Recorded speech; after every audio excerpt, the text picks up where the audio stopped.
Disposal. Chief Inspector Zyloth of the Galactic Disposal Agency drummed his long fingers on his obsidian desk, reviewing the latest disposal orders on his holopad. His slitted yellow eyes narrowed as he read the file marked Decommissioned Warships, Class Omega. These once formidable vessels, pride of the Galactic Armada in times long past, had become embarrassing relics, outdated, obsolete, and expensive to properly dismantle. Regulations demanded a solution. Zyloth huffed in annoyance. Disposal of hazardous military surplus was always a bureaucratic nightmare. But as he studied the psychological and technological profiles of the potential recipient species, a slow, toothy grin spread across his angular face. Humans, he muttered, chuckling at the attached images of the bipedal mammals and their quaintly primitive machines. Hadn't their latest celebrated achievement been chemical rockets that exploded only half the time? And their proposed faster-than-light drive, based on fossil fuels and wishful thinking. How adorably absurd. No, these simple creatures were far too backward to ever pose a risk with galactic technology. But their incessant need to tinker and collect cast-off tech made them ideal dupes to foist the fleet's garbage upon. Zyloth could already imagine the commendations from his superiors for his elegant solution. With a few taps of his spindly fingers, he authorized the transfer to a region called New Mexico, United States, Earth. The local salvage operation, run by one R. Nakamura, would serve nicely as unwitting junk men. Congratulate them on being selected for our Galactic Technology Exchange program, he instructed his underling with a malicious smirk. The more farcical the cover story, the better. Within a week, the first Omega-class dreadnought shimmered into existence in a red desert junkyard, towering over mountains of twisted terrestrial scrap. It settled on its landing gear with an earth-shaking thud, dust billowing from its pitted hull. The transfer was complete. Zyloth's mandibles click-clacked in satisfaction. Disposal orders fulfilled, file close. The mighty warship was now just one more piece of discarded rubbish in the backwater of the galaxy. In time, the desert sands and the fumbling hands of the humans would bury and pick apart its secrets, until there was nothing left but the fading memory of its once terrible glory. Little did Zyloth suspect that he had just sown the seeds of a transformative awakening for the human species, and that a certain unassuming mechanic who gazed up at the dreadnought, with eyes sparkling with curiosity and ambition, would be the catalyst of upheavals beyond the inspector's darkest nightmares. Discovery. Red Nakamura couldn't believe his eyes. The message on his battered laptop defied all reason. Congratulations, it read. Rodriguez Salvage has been selected as the recipient of decommissioned galactic fleet vessels as part of our Interstellar Technology Exchange program. Decommissioned vessels, Galactic Fleet, Interstellar Tech Exchange. It sounded like something out of his dog-eared Golden Age sci-fi paperbacks, but the attached coordinates were real enough, corresponding to a not-too-distant expanse of desert scrub that Red had optimistically labeled Overflow Lot C. Red grabbed his go-bag, hopped on his electric ATV, and scorched a dust trail to the location. What he found stopped him dead in his tracks and sent his heart racing into overdrive. Glinting under the merciless New Mexico sun was a ship straight out of his wildest dreams, or darkest nightmares. It was massive, far larger than any aircraft ever built on Earth. Its angular hull bristled with exotic weapons arrays and sensor clusters. The sweeping wings were studded with engine nacelles that must have swallowed asteroids for fuel. And was that a railgun the size of the Eiffel Tower jutting from its prow? Red could barely wrap his mind around the enormity of it all. Questions buzzed around his skull like angry hornets. Who in the government thought that giving alien warships to a two-bit mechanic like him in the middle of the desert was a sane idea? Was this some billionaire's idea of a prank? Or could this ship really be the key to unlocking the secrets of the universe? But Red's rational concerns soon gave way to the itch in his fingers, the mad tinkerer's urge to tear into this technological marvel and learn its innermost workings. Caution be damned. This was the opportunity of a lifetime. Over the next weeks and months, Red practically lived inside the behemoth he affectionately dubbed the Phoenix, exploring its labyrinthine passageways, puzzling out its subsystems, getting zapped by energy discharges, and whacked by recalcitrant access panels. He pored over the ship's technical manuals, marveling at the physics-defying wonders of quantum ion propulsion, neutronium alloy armor, and space-time displacement shields. He repaired and reactivated what components he could. Resurrection. Xyloth gaped in utter disbelief as he watched the decommissioned Omega Dreadnought, now christened Phoenix, rise majestically from its dusty berth. Red stood in the control room, hands dancing over a symphony of flickering redouts and glowing alien cycles, a manic grin plastered across his grease-smudged face. The ship shuddered and roared as ancient engines turned over, shaking off the rust of decades. Impossible. Xyloth screamed into his comm unit. Those technologies are beyond human comprehension. This cannot be happening. But the lumbering ascent of the Phoenix made a mockery of his words. Acting on pure instinct, Xyloth fired up his interceptor and rocketed towards the resurrected warship, determined to force it down before the situation spiraled further out of control. He hailed the dreadnought on all galactic bands, his voice cracking with rage and fear. Attention humans, you are in direct violation of Disposal Directive Omega-3. Power down your engines and prepare to be boarded for inspection and confiscation of all galactic property. Red's response was to coax more power from the straining quantum coils, urging the Phoenix to climb higher and pick up speed. The human's voice crackled with mocking laughter over the comm. Violation? Don't you mean, thank you for your generous gift? You can't Indian give an entire battleship, buddy. Finders keepers, losers weepers. Xyloth's eyes bugged out at the sheer audacity. Did this deranged mammal even realize the power he was toying with? A single quantum torpedo could reduce half the continent to molten slag, and the fool was treating it like a joyride in a combustion jalopy. Snarling a curse in his native tongue, Xyloth armed his interceptor's traction beams and maneuvered to snare the Phoenix before it could reach orbit. He would drag the ship back down to Earth by force and let the asteroid-brained man splatter himself against his own windshield if that's what it took. But Red had not spent months spelunking every crevice of the warship for nothing. He knew the vessel's quirks and capabilities more intimately than any original crew member. With a few deft keystrokes, he released a burst of gravitic chaff that sent the traction beams skittering harmlessly off the hull. The sudden release of opposing force sent the Phoenix surging forward like a spurred Mustang. Xyloth barely had time to blink before the gleaming prow of the dreadnought filled his view screen, hurtling straight for him on a collision course. He wrenched the stick of his interceptor, sending it into a desperate barrel roll to avoid being splattered across the heavens like a bug on a windshield. The Phoenix hurtled past him with what felt like microns to spare, the heat from its titanic engines scorching his fuselage as it blazed a trail into the upper atmosphere and beyond. Red's triumphant rebel yell echoed across the comm waves before being swallowed in a roar of static as the ship punched into orbit. Its running lights became lost among the stars, leaving a shell-shocked Xyloth to gape at its fiery contrail. Cold dread gripped his heart as the magnitude of the disaster sank in. A human, a member of a technologically insignificant backwater species, had just made off with one of the most powerful weapons platforms ever built, the secrets of which were never meant to fall into lesser hands, and Xyloth had practically gift-wrapped it for him. The repercussions would shake the very foundations of galactic civilization, and they would all rightly land on Xyloth's horned head for his epic blunder. But the inspector was not yet beaten. Growling into his comm, he summoned the fastest interceptors and strongest battle cruisers of the Sector Defense Force. That infuriating human could run, but he could not hide, not with the full might of the galactic fleet turned against him. The hunt was on, and there would be no mercy for the hairless monkey that dared make a mockery of Inspector Xyloth. Pursuit.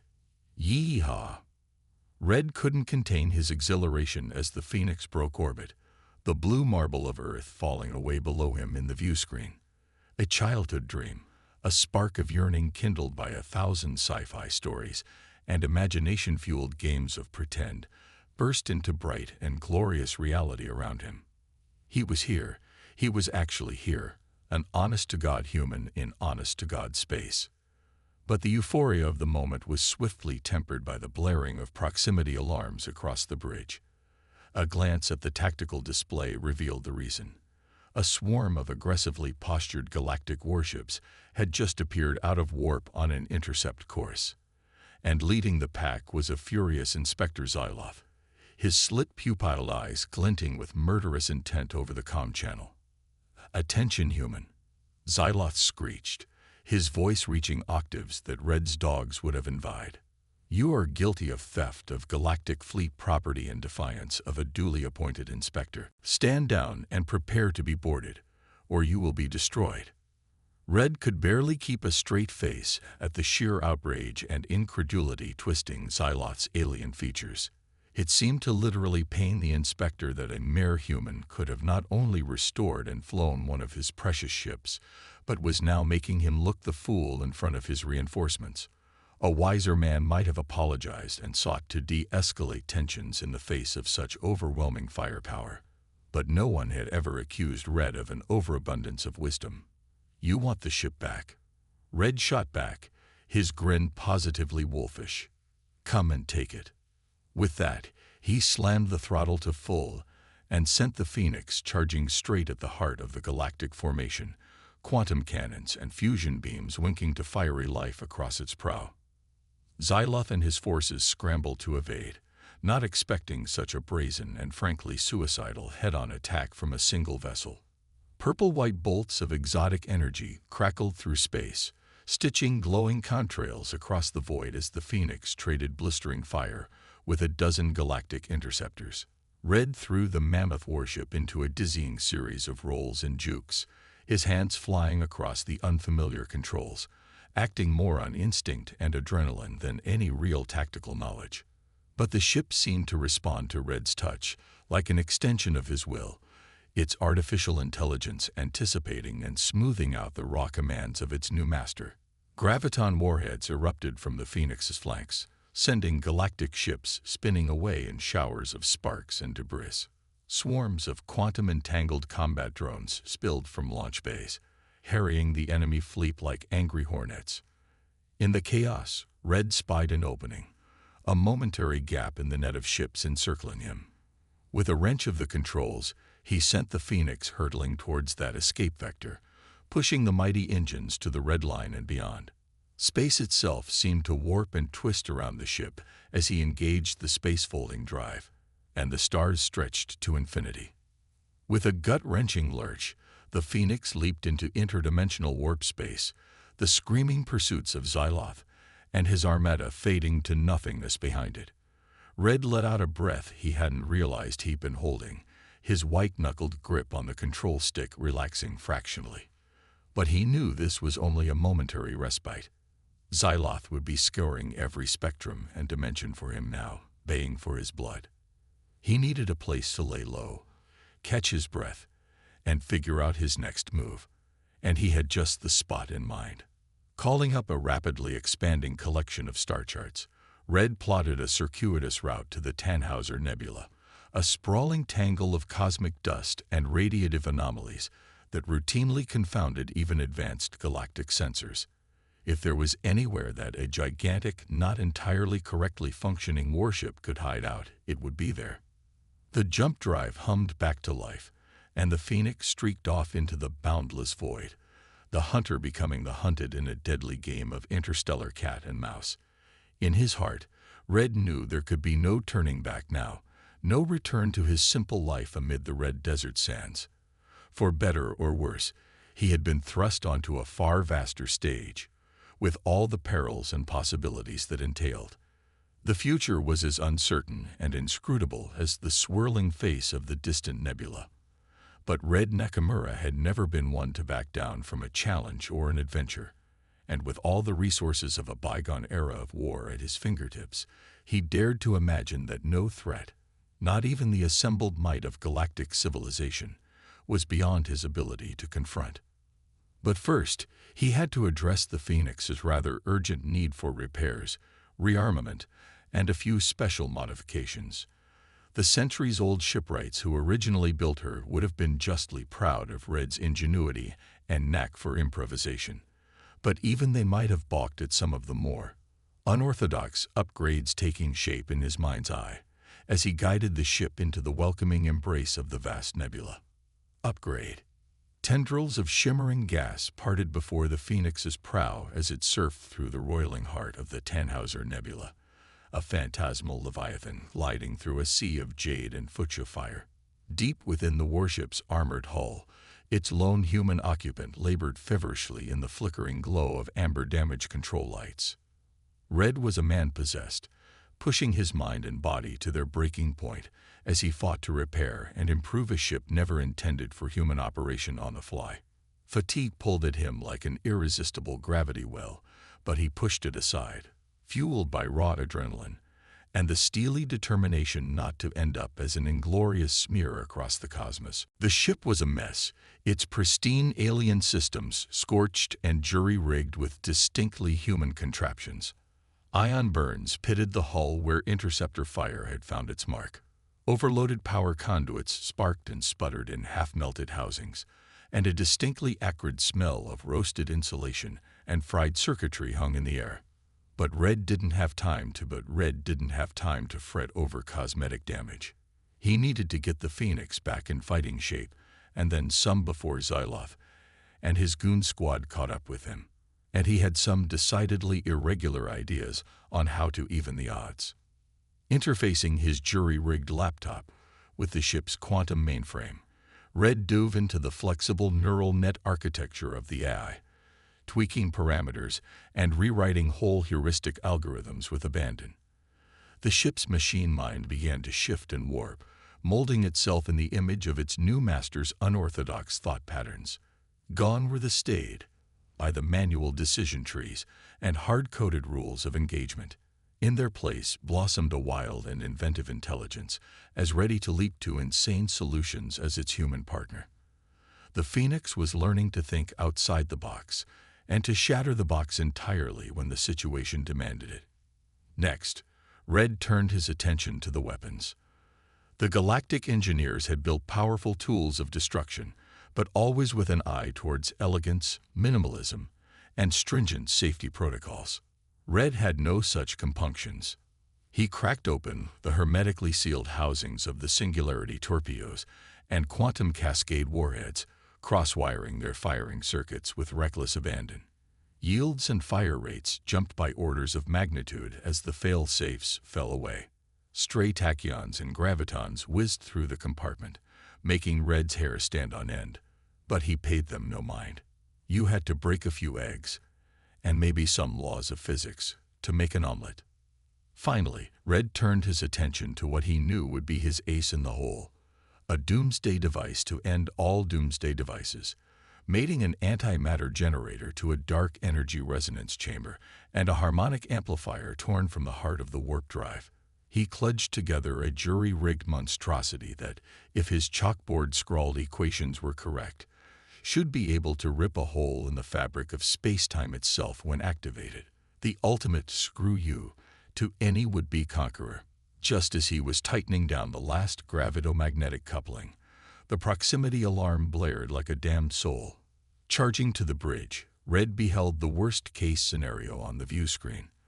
The massed armada of the Galactic fleet, hundreds of warships strong, led by a grim-faced Xyloth on the mammoth super-dreadnought Inexorable. "Human," Xyloth's voice boomed from every speaker, making Red's very bones shake. "You cannot run any longer. Surrender now, and your transgressions against the Galactic Alliance might be forgiven in a dozen of your lifetimes. Resist, and oblivion awaits you." Red answered by powering up every unsafetied weapon and boosting the reactor to a menacing whine. His fingers hovered over the doomsday trigger as he hailed the Inexorable. "Hiya, Xyloth, old buddy. Fancy meeting you here," he quipped, voice dripping with mock cordiality. "I know my ride's a bit of a fixer-upper, but let me tell ya, she's got it where it counts now." How about you slink on back to your bosses and tell them they can kiss humanity's ass before I demonstrate just what the Phoenix can do? Xyloth's apoplectic rage flooded back over the comm, all traces of forced civility gone. You insignificant AP, you dare threaten me, I who have reduced civilizations to ash for lesser insults.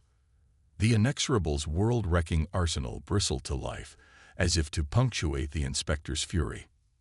Nah, I ain't threatening, Red replied, his grin utterly maniacal in the blood-red light washing the bridge. I'm promising. Now pucker up, Buttercup, 'cause the Phoenix is ready to dance. He pushed the throttle to full, and a reptilian shriek of pure, frustrated anger was the last thing Xyloth broadcast before the hacked comm system screeched and died.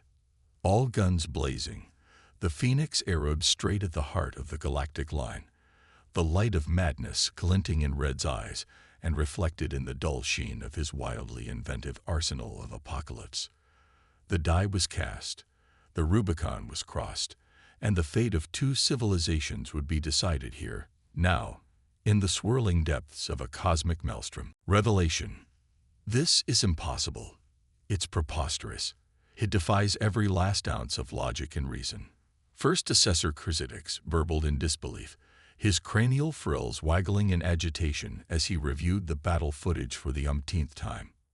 On the vast holoscreen dominating the council chamber, galactic dreadnoughts twisted and burned, reduced to expanding clouds of shrapnel under the onslaught of weapons that by all rights shouldn't even function.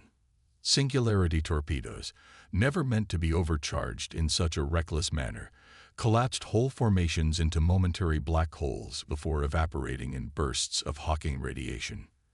Dark lances of energy leaped from the Phoenix's flanks, bypassing the most stalwart shields to vaporize vital systems with contemptuous ease, and at the center of the carnage danced the rogue warship itself, pirouetting through storms of retaliatory fire with an agility that belied its bulk, as if the universe itself bent to its will. And there, broadcast on every band and frequency, was the image of that damnable human, that self-same smirking ape that had stolen the ship in the first place, lounging in the command chair like a king on his throne. Even as the pride of the galactic armada burned around him, Red Nakamura had the unmitigated gall to smirk and waggle the strange device some human information broker had identified as a Hawaiian good luck sign at his foes. Mark my words, this is only the beginning, Krzitix ranted, shaking a mottled appendage at the gathered counselors. If we don't stamp out this monkey business right now, who knows what havoc these humans will wreak across the stars. They could unravel the very fabric of our civilization within a generation. I think, a reedy voice interrupted, drawing all eyes to the far end of the chamber, that you massively underestimate our new neighbors, and more importantly, the winds of change that now blow through the galaxy. Admiral Zelitharia, Grand Matriarch of the fleet, slowly straightened from her throne, fixing her assembled subs with an ironclad glare. The humans have done in mere cycles what our vaunted shipwrights and tacticians insisted was impossible for millennia, she continued, mastering and even surpassing technologies we long ago dismissed as obsolete and unusable. She gestured to the frozen pict of Red's smirking face, the light of distant suns glinting in his utterly confident eyes. This primate practically rewrote the laws of physics on the fly, and in so doing, rewrote the destiny of his species and ours. The balance of power will never be the same. Indeed, power may soon be an utterly human concept. What are you saying, Admiral? Krzitix croaked, a sinking feeling opening in his gut, like the singularities that had swallowed his ships. A ghost of a smile tugged at Xylotharia's tusked mouth. I am saying, Assessor, that we are now living in a human's universe, and we had best start learning and adapting as fast as they have if we wish to have any place in it. Light years away, in the swirling, psychedelic vortex of a warp gate, Red Nakamura reclined at his console and watched the stars streak by. The Battle of Tannhauser, as the news feeds were calling it, was already passing into legend, the impossible victory of one man and his machine over a force that had once ground entire worlds beneath its heel. But Red knew his work was far from over. The Phoenix flight computer chimed, indicating an incoming quantum-entangled message over a new frequency. Text began to scroll across the screen. "This is Captain WXIN of the United Earth Space Force EXPLORATIVO ship Marcio Polo. We tirakakd your actions, and heavy isalvagd aditchai obonel, omega kilas vessels, from the sov caled surap yard. Request rendis views to DSQSS mutual exchange of intelligence and technology. Humanity must to stand together as we take our first STVs into the Galactic stage." Red ran a hand through his tousled hair, a long, slow grin spreading across his face.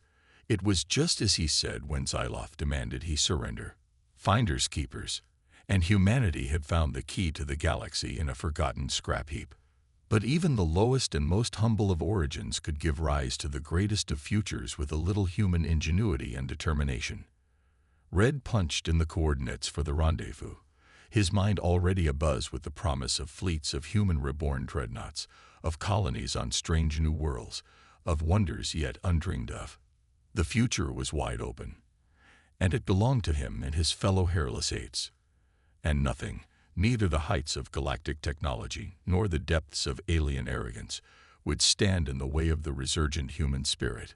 Red reclined in his captain's chair, laced his fingers behind his head, and smiled beatifically at the stunning vista of infinity spread before him. It was, he decided, a damn good day to be human. The end.